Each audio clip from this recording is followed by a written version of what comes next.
Бид нар Монголын үндэсний холбоог байгуулж ажиллаж байсан тэр 90-ад оны үед гадаадд ажиллаж амьдарч байгаа залуучуудаа Монгол өхөө сайхан үсрэлийн эзэмшил сураасаа барилдах болцоо нөхцөлийн олох юмсан гэсэн санал бодолтой байдаг байсан.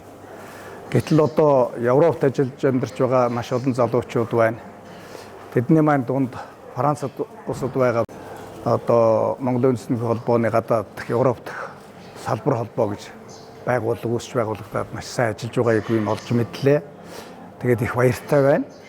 Тэгээд тэр холбоог үүсгэн байгуулсан одоо тэргүүнээр ажиллаж байгаа Саран гүйцэтгэлээр нь ажиллаж байгаа Пүрэв Баяр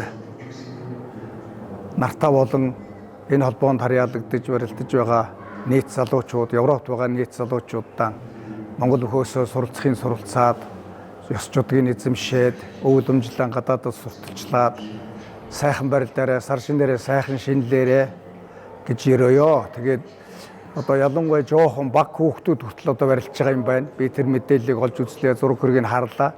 Тэгжил багаасаа хүн чинь юмыг мэдэрч ойлгож ухаарч авдаг. Тэр одоо жоохон хүүхдүүдтэй бас ирээдүйн сайхан бөхчүүд болоорой. Намрын чих орон чинь бас харж байгаа шүү гэж хэлдий дээ. Тэгээд одоо сайхан бүхнийг хүсээ, сайхан шинэлээрээ.